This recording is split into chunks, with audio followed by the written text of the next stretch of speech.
Good morning, मी Manali. News 18 लोकमतमध्ये आपलं स्वागत. सकाळचे 7 वाजलेले आहेत. आत्ताच्या या सगळ्या महत्त्वाच्या बातम्या आपण या बुलेटिनमध्ये पाहणार आहोत. तर बुलेटिनची सुरुवात एका ब्रेकिंग बातमीनं करतोय, ती म्हणजे बुलढाणा जिल्ह्यात गेल्या 2 दिवसांपासून पावसाचा जोर चांगलाच वाढलाय.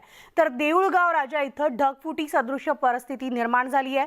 मुसळधार पावसामुळे आमना नदीला पूरही आला असून या पुराचं पाणी अनेक गावांमध्ये शिरलंय आणि त्यामुळेच ग्रामस्थांमध्ये आता भीतीचं वातावरण आहे. दरम्यान प्रशासनाच्या भोंगळ कारभाराचा फटका इथल्या नागरिकांना बसलेला दिसतोय. कारण पावसाळ्यापूर्वी नदीची साफसफाई आवश्यक होती, मात्र ती न झाल्यानं पावसाचं पाणी गावात शिरलेलं आहे आणि त्यामुळेच देऊळ गावातील ग्रामस्थांमध्ये भीतीचं वातावरण आहे. तर बुलढाण्याहून आमचे प्रतिनिधी राहुल खंडारे आपल्यासोबत आहेत. राहुल, सुप्रभात. सध्या काय परिस्थिती बुलढाण्यात पाहायला मिळते? पाऊस थांबलाय का? मनाली, जर का आपण बघितलं तर बुलढाणा जिल्ह्यामध्ये गेल्या 2 दिवसापासून पावसाने जणू काही हाहाकार माजवलेला आहे. सध्या तरी देऊळगाव राजा असेल, सिंदखेड राजा असेल, त्याचबरोबर मेकर असेल, या सर्व भागामध्ये पाऊस सध्या तरी रिमझिम जरी बरसत असला तरी 2 दिवसापासून या पावसाचा जोर मोठ्या प्रमाणात होता. त्या पावसाचा जोर मोठ्या प्रमाणात असल्यामुळे आमना नदीला मोठ्या प्रमाणात पूर त्या ठिकाणी आलेला आहे आणि पूर मोठा आल्यानंतर त्याच्या आजूबाजूच्या गावामध्ये त्या पुराचं पाणी संपूर्णपणे शिरलेलं आहे. नागरिकांना मोठा फटका त्या पुराचा पाण्याचा बसलेला आहे. कारण आमना नदीची साफसफाई हे पावसाळ्यापूर्वी करणं या ठिकाणी गरजेचं होतं, परंतु स्थानिक प्रशासनाने तसं न केल्यामुळं हा संपूर्ण प्रकार या ठिकाणी घडलेला आहे. पावसाचा जोर एवढ्या मोठ्या प्रमाणात होता की त्या नदीचं संपूर्ण पाणी जे आहे ते देऊळगाव राजा परिसरातील अनेक गावांमध्ये शिरलेलं आहे. त्यामुळं नागरिक जे आहेत त्या ठिकाणी भयभीत झालेले आहेत. नागरिकांमध्ये भीतीचं वातावरण त्या ठिकाणी निर्माण झालेलं आहे. मुसळधार पाऊस हा बुलढाणा जिल्ह्यामध्ये गेल्या 2 दिवसापासून कोसळतोय. त्याचाच फटका जो आहे तो देऊळगाव राजावासियांना बसलेला आहे. आमना नदीला मोठ्या प्रमाणात पूर आलेला आहे. अगदी बरोबर. आणि त्यामुळे संपूर्ण जनजीवन जे आहे तिथल्या ग्रामस्थांचं विस्कळीत झालेले आहे. राहुल, दिवसभरात तिथले सगळे अपडेट्स घडामोडी जाणून घेत राहू. तुर्तास धन्यवाद. तर वळूयात जळगावमध्ये, कारण जळगाव शहरासह परिसरात काही दिवसांच्या विश्रांतीनंतर पुन्हा पावसाला सुरुवात झाली आहे. वादळी वाऱ्यासह पावसानं काही ठिकाणी झाडं कोसळल्याच्या घटना घडल्यात, तर अनेक भागांमध्ये पाणीही साचलंय. दुसरीकडे शेतीच्या कामांना वेगही आला आहे. शेतकऱ्यांवरील दुबार पेरणीचं संकट टळलेलं आहे. जून महिना संपत आला तरी देखील मुसळधार पावसाला अद्याप सुरुवात झालेली नाहीये. परिणामी मुंबईला पाणीपुरवठा करणाऱ्या जलाशयांमध्ये पुरेसा पाणीसाठा शिल्लक राहिलेला नाही आणि त्यामुळे सोमवारपासून संपूर्ण मुंबई महापालिका क्षेत्रात 10% पाणी कपात करण्यात येणार आहे. यामध्ये ठाणे, भिवंडी महानगरपालिकेसह इतर गावांना मुंबई पालिकेमार्फत केल्या जाणाऱ्या पाणीपुरवठ्यात 10% कपात केली जाणार आहे आणि त्यामुळेच नागरिकांना पाणी जपून वापरावं असं आवाहन पालिका प्रशासनाकडून करण्यात आले. जून महिन्यात मागील वर्षाच्या तुलनेत सरासरीपेक्षा सुमारे 70% कमी पावसाची नोंद झाली आणि त्यामुळे येत्या दिवसात दमदार पाऊस न झाल्यास मुंबईकरांना पाणी कपातीच्या संकटाला सामोरं जावं लागेल.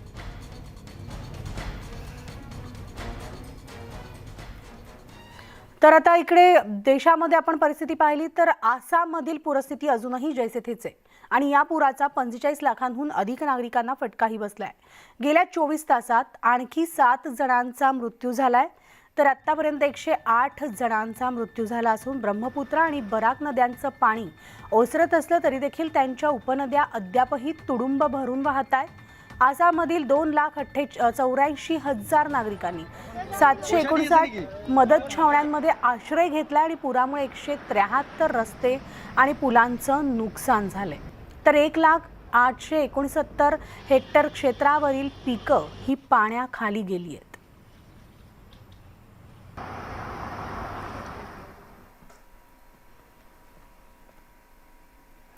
आणि या पावसाच्या बातम्यानंतर वळणार आहोत राजकीय घडामोडींकडे, कारण महाराष्ट्रात सुरू आहे सत्ता संघर्ष.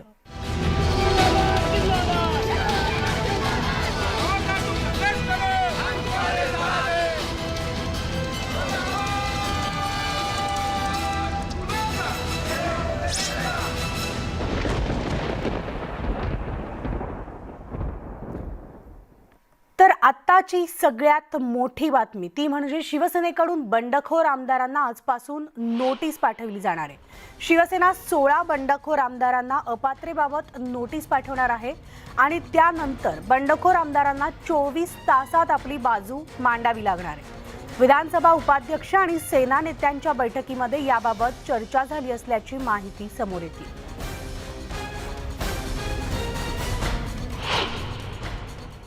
खुर्चीचा मोह नाही त्यांनी दाखवून दिलं, मातोश्रीवर गेले आणि त्यानंतर आव्हान तर सातत्यानं शिवसेनेकडून होत होतं, परत या आपण त्यांचं स्वागत करू. पण प्रत्यक्षात दादांत खोटं बोलणारी माणसं वेगळ्या पद्धतीनं वागत राहिली आणि आज त्यांनी स्वतःचे दरवाजे बंद केले आणि निव्वळ बंद नाही केले, आता कायद्यानं इतक्या कचाट्यात ते सापडलेले आहेत की त्यांना आता शिवसेनेचा भगवा कायमचा सोडून जावं लागेल, शिवसेनेचं कवच सोडावं लागेल आणि कमळाबाईची साथ करावी लागेल.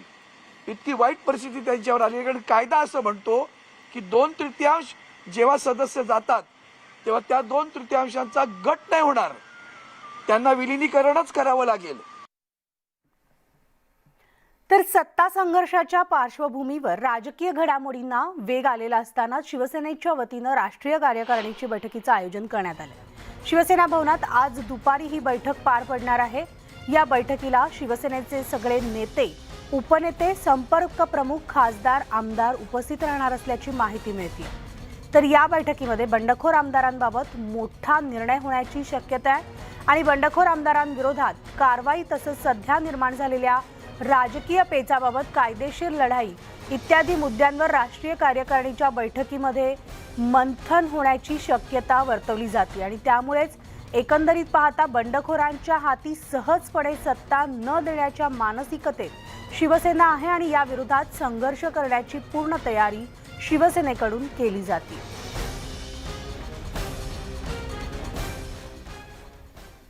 तर आज फुटलेले आमदार त्यांना एक इशारा शिवसेना पक्षप्रमुख आणि मुख्यमंत्री उद्धव ठाकरेंनी शिंदे गटातील आमदारांना दिलाय. भाजपला शिवसेनेला संपवायचं असेल असंही उद्धव ठाकरेंनी म्हटलंय. शिवसेना विजयी होईपर्यंत थांबणार नाही असंही त्यांनी म्हटलंय.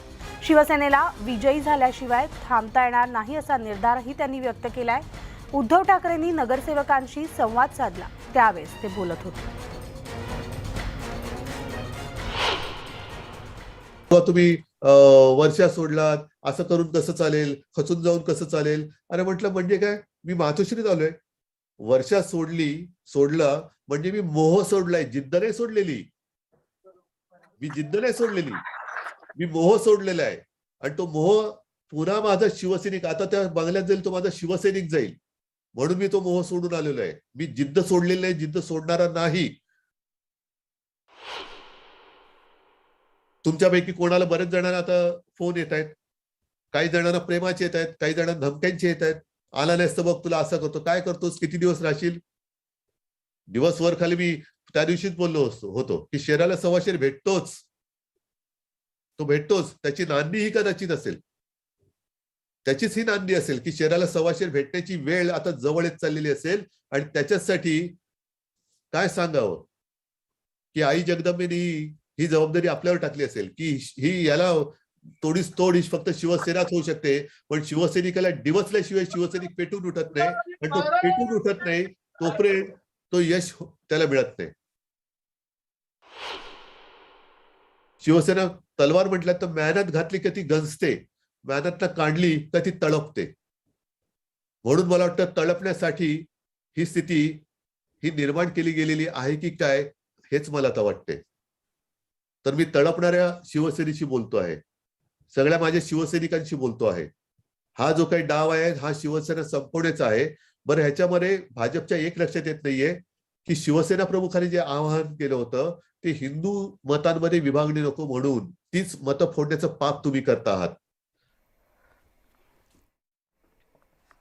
आणि यानंतर वळूयात पुढच्या बातमीकडे, ती म्हणजे शिंदे गटातील 50% आमदार आमच्यासोबत असल्याचा दावा युवा सेनेचे अध्यक्ष आदित्य ठाकरेंनी केलाय. लढायचं आहे आणि जिंकायचंही आहे असंही आदित्य ठाकरे यांनी म्हटलंय. बंडखोर परतल्यास शिवसेनेत घेऊ असंही आदित्य ठाकरे यांनी सांगितलंय. सगळे सोबत असल्यास आपण लढा जिंकू असा विश्वास त्यांनी व्यक्त केलाय. जर शिवसैनिक म्हणून राहायचं असेल, जर सन्मानाने राहायचं असेल, म्हणजे मी सकाळी पण बोललेलो आहे की आपलं तर ब्रीदवाक्यच झालेलं आहे. आता अयोध्येनंतर आपण किती 2-4 दिवस गेल्यानंतर रघुकुल रीत सदा चली आय, प्राण जाय पर वचन न जाय, आणि आपलं इमान पण नाही जायला पाहिजे. असं जर जगायचं असेल, ताट मानेने जर पुढे जायचं असेल, तर मला वाटतं आपल्याला एकच पर्याय आहे की शिवसेनेमध्ये राहून शिवसेना पुन्हा बांधायचं, आणि जे काही आमदार तिथे कैदी म्हणून बसलेले आहेत त्यांना जर सुटून आले तर त्यांना परत आपल्या सोबत घेऊन कसं पुढे न्यायचं. कारण हे सरकार टिकत आहे हे तर ठरलेलं आहे. कारण जे तिकडचे आमदार आहेत ते पण फोन करून सांगतात की साहेब आम्ही तुमच्या सोबत आहोत, इथून आम्हाला बाहेर पडत नाही देतात, तिथे आल्या आम्ही तुमच्या सोबत राहू. प्राइस टॅग लावलेले लोक आपल्याला नको आहेत की चला जसं IPL मध्ये ऑप्शन होतं की हे कितीला विकले गेले, ते कितीला विकले गेले, असे लोक कदापि आपल्याला नको आहेत. आपल्याला ज्याला आपण बोलतो ना, एक प्राइस टॅग लावलेले असतात, दुसरे प्राइसलेस लोक असतात. ते प्राइसलेस लोक पाहिजेत जे विकत कधीही स्वतःला देणार नाहीत, विकून स्वतः जाणार नाहीत, अशी लोक आपल्याला पाहिजेत. ठीक आहे, काही काही प्रसंग असे येत असतात आपल्या आयुष्यामध्ये, कोणी कधी ईडी असेल, CBI असेल, हे सगळे वेगळे वेगळे यंत्रणा आपल्याला वापरले जातात आणि त्याला आपण लढा देत असतो. जे सर्वे आतापर्यंत झालेले आहेत, जे काही एक्झिट पोल झालेले आहेत आतापर्यंत, जे काही आपण अभ्यास केलेला आहे, त्या सर्वेमध्ये नंबर 1 वर जर इमेज म्हणून बघितलं तर उद्धवसाहेब ठाकरेंची इमेज ही सर्वोत्तम राहिली आहे. सगळ्यांना वाटतं हा आपला माणूस आहे, हा आपल्या घरातला माणूस आहे, स्वच्छ साफ माणूस आहे, कुठेही भ्रष्टाचार न करणारा माणूस आहे, काम करणारा माणूस आहे, आणि आजारपणात देखील लोकांसोबत उभा राहणारा आणि कोविडचं काम करणारा माणूस आहे. ह्याचा आपल्याला पुढे विचार करणं गरजेचं आहे.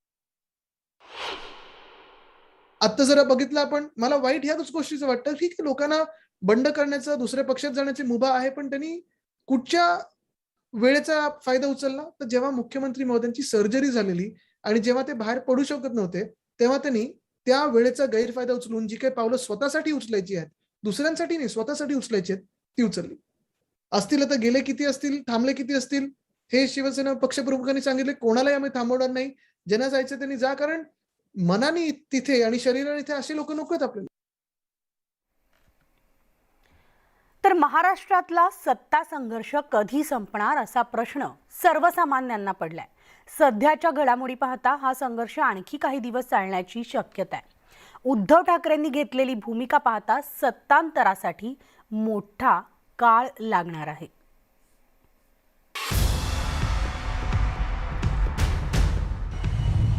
महाराष्ट्रातला सत्ता संघर्ष लांबणार, राज्यात झटपट सत्ता पालट अशक्य.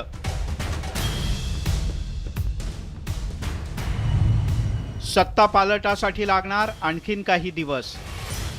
महाराष्ट्रात सत्ता पालटाचे वारे वाहू लागलेत. महाविकास आघाडी सरकार धोक्यात आलंय.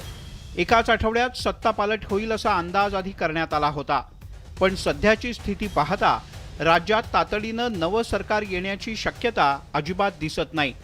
तज्ज्ञांच्या मते सध्याच्या घडामोडी पाहता सुरुवातीला एकनाथ शिंदे शिवसेनेचा वेगळा गट स्थापन करतील, त्यानंतर भाजपकडून सरकार अल्पमतात असल्याचा दावा केला जाईल. राज्यपाल सरकारला बहुमत सिद्ध करायला सांगतील. मग बहुमत सिद्ध करण्यात सरकार अपयशी ठरल्यास राज्यपाल सर्वात मोठ्या पक्षाला सरकार स्थापनेसाठी पाचारण करतील. या सगळ्या गोष्टी होण्यास खूप कालावधी जाणार असं तज्ज्ञांचं म्हणणं आहे. शिवाय यात कोर्टबाजी सुद्धा होण्याची शक्यता नाकारता येत नाही. माझ्या मते कोणत्या पक्षाचं आहे हे म्हणण्यापेक्षा शेवटी कोणत्या तरी एका पक्षाला माननीय अध्यक्षांचा निर्णय मान्य झाला नाही तर ही लढाई पुन्हा न्यायालयात जाणार आहे. आता शिंदे यांच्या गटाकडे 2/3 आमदार असले तरी या आमदारांनी वेगळा गट स्थापन करणं किंवा सरकारच्या विरोधात मतदान करणं या अजूनही जरतरच्या गोष्टी असल्याचं तज्ज्ञांना वाटतं. जोपर्यंत हे सगळं फ्लोअरमध्ये किंवा विधानसभेमध्ये घडत नाही तोपर्यंत त्याला कायदेशीररित्या काहीही अर्थ नसतो. कारण जोपर्यंत ही गोष्ट तिथे सिद्ध होत नाही, आपण नेहमी पाहतो की दरवाजापर्यंत लोक येतात, तिथपर्यंत त्यांची मतं वेगळी असतात आणि हाऊसमध्ये गेले की मतं वेगळी असतात. हे सगळे लोक जर का शेवटच्या क्षणापर्यंत माननीय एकनाथ शिंदे साहेबांच्या सोबत राहिले तर मात्र राजकीय आणि कायदेशीर वेगळी गोष्ट घडू शकते, हे नक्की. महाराष्ट्रातल्या सत्ता पालटाच्या प्रक्रियेला सुरुवात झाली आहे. सध्या जी अवस्था आहे ती पहिल्या टप्प्यातली. त्यामुळे सरकार कोसळणं आणि नव्या सरकारनं बहुमत सिद्ध करणं ही गोष्ट वेळखाऊ आहे. त्यामुळे घडामोडी घडत असल्या तरी लगेच काही होणार नाही. यासाठी आणखीन काही दिवसांचा कालावधी लागणार असंच दिसतंय. चंद्रकांत फुंदे, न्यूज 18 लोकमत, पुणे. तर अनेक आमदार हे एकनाथ शिंदेंच्या गटात सामील झाल्यानंतर पक्षाची आणखी फाटाफूट होऊ नये यासाठी शिवसेनेनं खबरदारी घेण्यास सुरुवात केली आहे. शिवसेनेनं काल शिवसेना जिल्हा प्रमुखांची बैठक बोलावली होती. या बैठकीला 91 पैकी 85 जिल्हा प्रमुख उपस्थित होते. तर शिवसेनेचे सर्व संपर्क प्रमुख उपस्थित होते. शिवसेना नेते विनायक राऊत यांनी ही माहिती दिली आहे. मी आपल्याला सांगू इच्छितो की शिवसेनेचे 91 जिल्हा प्रमुख जे आहेत त्यापैकी जवळजवळ 85 जिल्हा प्रमुख आजच्या या बैठकीला हजर झाले होते. 2 हॉस्पिटलमध्ये ऍडमिट झालेले आहेत आणि बाकीचे तिघे चौघेजण ते येऊ शकले नाहीत. संपर्क प्रमुख 100% उपस्थित होते. तर खेड विधानसभा मतदारसंघातील शिवसेनेचे आमदार योगेश कदम हे एकनाथ शिंदे गटात सहभागी झालेत आणि त्यामुळे त्यांचा मतदारसंघ असलेल्या आणि सेनेचा बालेकिल्ला असलेल्या खेडमध्ये शिवसेनेची आज महत्त्वपूर्ण बैठक होती आहे. आणि या दुसरीकडे तर शिवसेना नेते रामदास कदम यांना आज मुंबई इथे होणाऱ्या शिवसेनेच्या बैठकीत नेतेपदावरून हटवण्यात येण्याची शक्यता असल्यानं त्याबाबत देखील या बैठकीत चर्चा होणार आहे. रामदास कदम आणि योगेश कदम यांचं गाव असलेल्या खेडमध्ये या सगळ्यांचे आता काय पडसाद उमटतायत आणि शिवसैनिक नेमकी काय भूमिका घेत आहेत याकडे देखील सगळ्यांचं लक्ष लागलंय. आणि याविषयी आपण सविस्तर अपडेट जाणून घेऊयात. चंद्रकांत बनकर आमचे प्रतिनिधी आपल्यासोबत आहेत. सुप्रभात चंद्रकांत. चंद्रकांत, खेडमध्ये आपण पाहतोय कदम पिता पुत्रांचं नेमकं भवितव्य जे आहे ते आज स्पष्ट होईल. काय सविस्तर अपडेट्स आहेत? हो नक्कीच, कारण काल योगेश कदम जे आहेत हे यांनी एक ट्विट केलेलं आहे की मी शिवसेनेचाच आहे आणि पुढेही शिवसेनेचा राहील आणि मतदारसंघात पुन्हा ज्या वेळेला येईल त्यावेळेला शिवसेनेचा भगवा हातात घेऊनच येईल असं ट्विट केलेलं आहे. पण दुसऱ्या बाजूला योगेश कदम जे आहेत हे एकनाथ शिंदे गटात सामील झालेले पाहायला मिळत आहेत. ते गुवाहाटीला आहेत सध्या आणि इथले जे शिवसैनिक आहेत हे मात्र थोडे संभ्रमित आहेत आणि शिवसेनेचा जो बालेकिल्ला म्हटला जातो तो दापोली खेड मंडणगड विधानसभा मतदारसंघ आहे. त्यामध्ये कुठेतरी 2 गट आपल्याला पाहायला मिळतात, कारण नुकतेच या आधी झालेली दापोलीची नगरपंचायतीची निवडणूक असेल किंवा खेडमध्ये झालेल्या सर्व इतर लहान मोठ्या निवडणूक असतील त्यामध्ये 2 गट हे पाहायला मिळतात. त्यामुळे शिवसैनिकांनी नेमकी काय भूमिका घ्यावी यासाठी आज महत्वाची बैठक जी आहे ही खेडमध्ये भरणा नाका या ठिकाणी दुपारी 12:30 वाजता आयोजित केलेली आहे एका हॉटेल बिसू या ठिकाणी. त्यामध्ये एक चित्र स्पष्ट होणार आहे की नेमकं सध्याचं राजकीय वातावरण आणि त्यानंतर इथले स्थानिक आमदार आहेत त्यांनी घेतलेली भूमिका याबाबत कोणाला पाठिंबा देतात या संदर्भातची महत्वाची बैठक इथले सर्व शाखा प्रमुख असतील, विभाग प्रमुख असतील किंवा इथले जे सर्वसामान्य महत्वाचे शिवसेनेचे कार्यकर्ते असतील हे सगळे त्या ठिकाणी जमणार आहेत. तर दुसऱ्या बाजूला कालच जी बातमी आली प्रसार माध्यमांच्या माध्यमातून की इथले जे शिवसेनेचे नेते आहेत आणि गेले 25 वर्ष या ठिकाणी अनेक मंत्रिपद भूषवून त्यांचा जो हा बालेकिल्ला म्हटला जातो जो अगदी बरोबर आहे. कदमांच्या बालेकिल्ल्याला आज खिंडार पडणार का किंवा त्यांचं भवितव्य काय असणार शिवसेनेबाबतचं हे आज स्पष्ट होईल. धन्यवाद चंद्रकांत सविस्तर माहितीसाठी. तर सामनाच्या अग्रलेखातून शिंदे गट भाजपवर निशाणा साधलाय. जी लोक पळून गेली आहेत त्यांचा संबंध योगाशी नसून भोगाशी आहे. अशाच भोग्यांना हाताशी धरत भाजप स्वतःला महाशक्ती म्हणून मिरवत आहे. माणसं फोडायची, विकत घ्यायची, आमदारांचा बाजार भरवायचा या विरोधात देश एकवटलाय असा इशारा सामनातून दिलाय.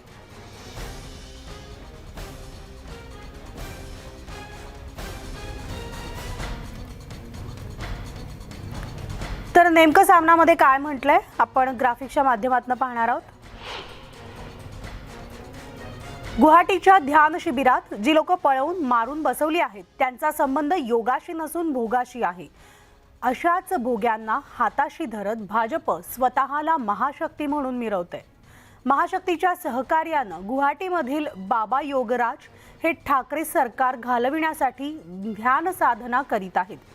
एक मात्र नक्की, गुवाहाटीच्या योग शिबिरामुळे देशातला संपूर्ण विरोधी पक्ष एकवटला आहे. एक ना अनेक प्रकारे सत्ता स्थापन करायची आहे, माणसं फोडायची आहेत, विकत घ्यायची आहेत, आमदारांचा बाजार भरवायचा आहे. या प्रवृत्तीविरोधात देश एकवटत आहे. त्यातूनच नव्या लढ्याची तेजस्वी किरण बाहेर पडतील. जग उगवत्या सूर्याला नमस्कार करतं, पण गुवाहाटीच्या योग शिबिरात सर्वच बाबतीत अंधकार आहे.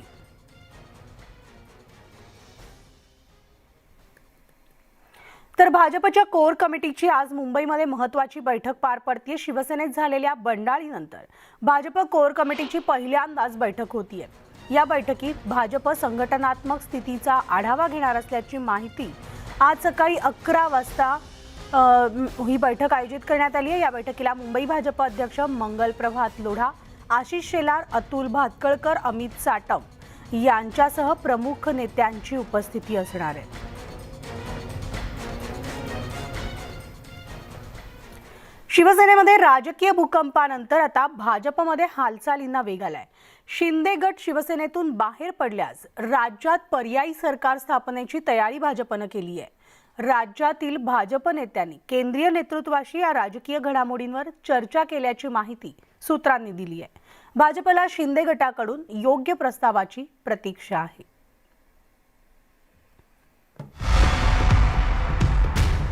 एकनाथ शिंदेंच्या बंडामुळे मुख्यमंत्री उद्धव ठाकरेंची खुर्ची डगमगली आहे. तर शिवसेनेच्या अस्तित्वाचाच प्रश्न निर्माण झालाय. एकनाथ शिंदे गटाला शिवसेनेतील आमदारांचा वाढता पाठिंबा बघता महाविकास आघाडी सरकारचा डोलारा कोसळायची शक्यता राजकीय वर्तुळामध्ये वर्तवली जाते. सर्वात महत्त्वाचं म्हणजे शिवसेनेतील राजकीय वादळानंतर सूचक मौन बाळगून असलेल्या भाजपच्या पक्षांतर्गत मात्र खलबतांना वेग आलाय. शिवसेनेच्या बंडामुळे राज्यातील महाविकास आघाडी सरकार कोसळल्यास पर्यायी सरकार देण्याची तयारी भाजपनं सुरू केली आहे. काल देवेंद्र फडणवीस उशिरा रात्री दिल्लीमध्ये दाखल झाले. भाजपा अध्यक्ष JP नड्डा, भाजपा पक्षश्रेष्ठी अमित शहा यांच्यासोबत रात्री चर्चा झाली आणि भाजपा नवा पर्याय देण्यासंदर्भात चर्चा देखील झाली. एकीकडे महाविकास आघाडी सरकार तांत्रिक मुद्द्यावरती या ठिकाणी एकनाथ शिंदे गटाला अडचणीत आणत असताना भाजपा या सर्व बाबींचा कायदेशीर विचार करत असल्याचं देखील आपल्या लक्षात आलेलं आहे आणि पर्यायी सरकार कसं देता येईल या संदर्भातली बोलणी भाजपाच्या गोटात सुरू असल्याची माहिती मिळते. देवेंद्र फडणवीसांनी दिल्लीत भाजपचे राष्ट्रीय अध्यक्ष JP नड्डा यांच्याशी महाराष्ट्रातील राजकीय घडामोडींवर चर्चा केल्याचं बोललं जातंय. महाविकास आघाडी सरकार कोसळल्यानंतर पर्यायी सरकार स्थापन करण्याच्या मुद्द्यावर भाजपच्या नेत्यांमध्ये आता एकमत झालंय. तसंच नवीन सरकार स्थापन करताना येणाऱ्या संभाव्य कायदेशीर अडचणींवर मात करण्याविषयी पक्षश्रेष्ठींशी चर्चा केल्याचंही बोललं जातंय.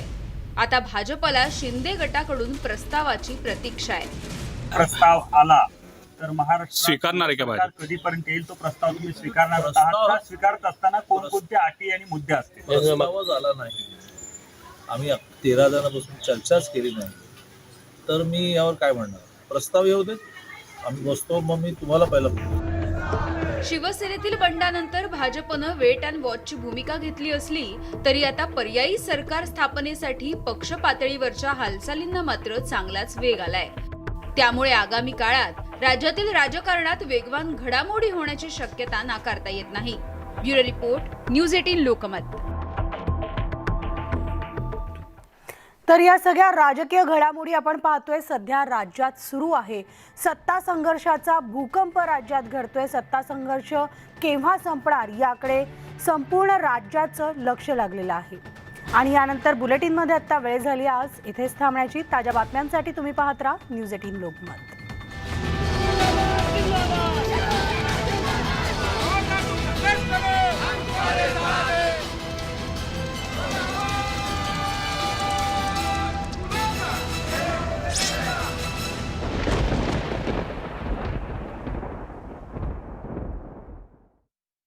त्यानंतर भाजपकडून सरकार अल्पमतात असल्याचा दावा केला जाईल. राज्यपाल सरकारला बहुमत सिद्ध करायला सांगतील. मग बहुमत सिद्ध करण्यात सरकार अपयशी ठरल्यास राज्यपाल सर्वात मोठ्या पक्षाला सरकार स्थापनेसाठी पाचारण करतील. या सगळ्या गोष्टी होण्यास खूप कालावधी जाणार असं तज्ज्ञांचं म्हणणं आहे. शिवाय यात कोर्टबाजी सुद्धा होण्याची शक्यता नाकारता येत नाही.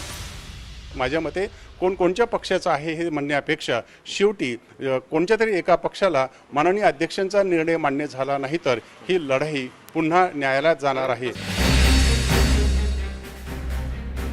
आता शिंदे यांच्या गटाकडे 2/3 आमदार असले तरी या आमदारांनी वेगळा गट स्थापन करणं किंवा सरकारच्या विरोधात मतदान करणं या अजूनही जरतरच्या गोष्टी असल्याचं तज्ज्ञांना वाटतं. जोपर्यंत हे सगळं फ्लोअरमध्ये किंवा विधानसभेमध्ये घडत नाही तोपर्यंत त्याला कायदेशीररित्या काहीही अर्थ नसतो. कारण जोपर्यंत ही गोष्ट तिथे सिद्ध होत नाही, आपण नेहमी पाहतो की दरवाजापर्यंत लोक येतात, तिथपर्यंत त्यांची मतं वेगळी असतात आणि हाऊसमध्ये गेले की मतं वेगळी असतात. हे सगळे लोक जर का शेवटच्या क्षणापर्यंत माननीय एकनाथ शिंदे साहेबांच्या सोबत राहिले तर मात्र राजकीय आणि कायदेशीर वेगळी गोष्ट घडू शकते हे नक्की. महाराष्ट्रातल्या सत्तापालटाच्या प्रक्रियेला सुरुवात झाली आहे. सध्या जी अवस्था आहे ती पहिल्या टप्प्यातली. त्यामुळे सरकार कोसळणं आणि नव्या सरकारनं बहुमत सिद्ध करणं ही गोष्ट वेळखाऊ आहे. त्यामुळे घडामोडी घडत असल्या तरी लगेच काही होणार नाही. यासाठी आणखीन काही दिवसांचा कालावधी लागणार असंच दिसतंय. चंद्रकांत पुंदे, न्यूज 18 लोकमत, पुणे.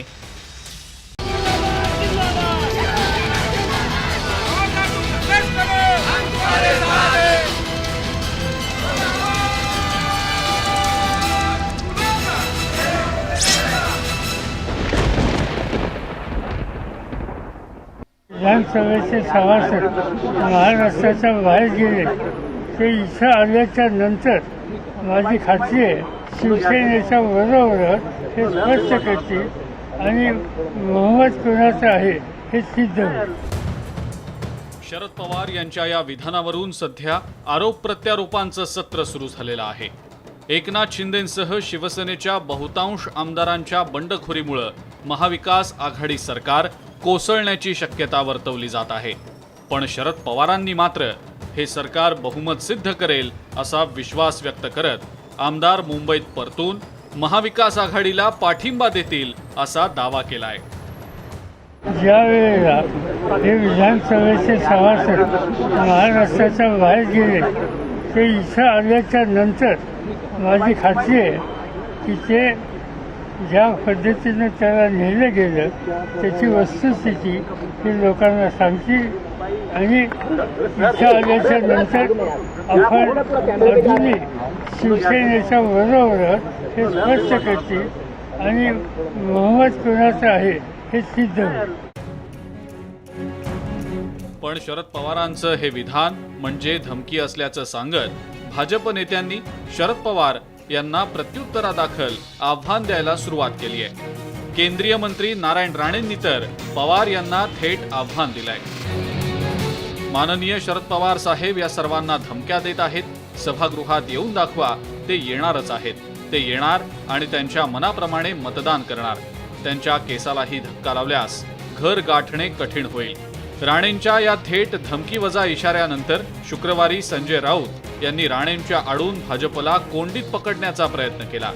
त्यावर बोलताना चंद्रकांत पाटलांनी राऊत यांचा चेंडू टोलावून लावला.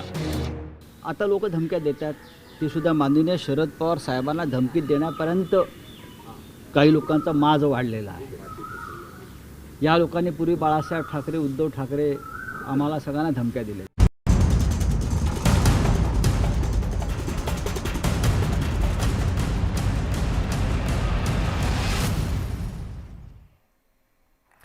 नमस्कार, मी मनाली. न्यूज 18 लोकमतमध्ये आपलं स्वागत. आपण पाहताय स्पीड न्यूज. राज्यातल्या देशभरातल्या महत्त्वाच्या बातम्या थोडक्यात पाहणार आहोत, पण सुरुवातीला नजर टाकूयात हेडलाईन्सवर.